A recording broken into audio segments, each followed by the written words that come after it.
Yaani wewe mwanaume, kila siku unaenda kazini lakini unarudi hapa hata bila hela. Shida nini? Sina kuuliza wewe shida nini? Shida ni wewe hapo. Wewe mwanamke nahisi kabisa unalaana. Maana mwanzo nilikuwa na hela. Tangu nimeanza kukaa na wewe, sielewi hela zinaenda wapi. Asa kama wewe unajuaje kama mimi nalaana? Najua unalaana ndio. Basi kama hivyo twende kwa mchungaji tukaombewe. Sawa, tutaenda. Ila ni kesho. Naomba nitokee hapa na mawazo yangu. Bwana Yesu asifiwe.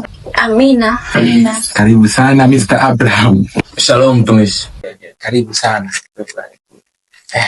Baba mchungaji, nadhani umeshangaa wito wetu leo umekuwa ni wa ghafla sana. Ila nimekuja kwako kuna jambo hilo moja kuhusu huyu mwanamke. Nahisi atakuwa na laana, balaa na mikosi. Maana kila siku naenda kazini, nafanya kazi kwa bidii, hela napata, ila sielewi hela zinaenda wapi. Nimekuja naye leo, naomba umuombee. Nahisi kabisa ana mikosi na laana. Sasa kwa habari ya laana, hutakiwi kumshutumu mtu, kwa sababu maandiko yanasema hapo mwanzo Mungu aliumba ulimwengu na baadaye akamuumba Adamu na Hawa, na aliwapa masharti ya kwamba wale matunda yote ya miti iliyopo bustanini kasoro mti mmoja uliopo katikati. Adamu kama kiongozi aliambiwa asije akala. Siku moja Adamu alikuwa hamuoni Hawa, akawa anajiuliza Hawa yuko wapi? Kumbe Hawa alikuwa kwenye ule mti akidanganywa na nyoka. Kwa hili tunda Mungu hataki mle, maana mtakuwa na nguvu kama zake. Baada ya kujishauri kwa muda mrefu, Eva akaona ni wakati wa kulichuma lile tunda ili ampeleke Adamu wale wote wawe na nguvu kama za Mungu. Akalichuma kwa furaha na kurudi alipokuwepo Adamu. Akarudi huku akinyata, alipofika karibu akaficha tunda kwa nyuma.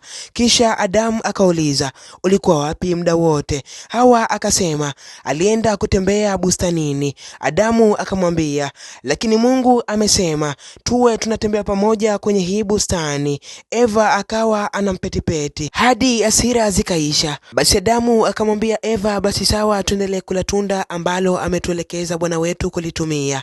Eva akakubali. Adamu akachuma ndizi mtini. Hapo zamani matunda yote kama ndizi, maembe na machungwa yalikuwa yanaota kwenye mti wowote. Kulikuwa hakuna mti maalum wa tunda husika. Baada ya kula, Eva akaona ndio wakati sahihi wa kutoa lile tunda alilokatazwa. Akamwambia Adamu kwamba, lakini tunda lingine hili hapa. Adamu alitaharuki na kusema, hili tunda ni la mti wa katikati, Mungu ametukataza tusile, tutalaaniwa. Hapana, Mungu alikatiza kwa sababu ameogopa tukila tutakuwa na nguvu kama za kwake. Wewe nani amekupa silio? Na nani amekwambia maneno hayo? Ni kiumbe ambaye ameumbwa kabla yako, ambaye ni nyoka.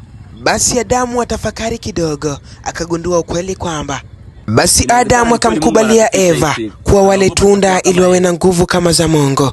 Wakaendelea kula tunda kwa furaha sana, lakini ghafla wakasikia ngurumo za radi. Ghafla wakamuona malaika. Malaika akapaza sauti akisema, mmekula tunda mlilokatazwa na Mungu.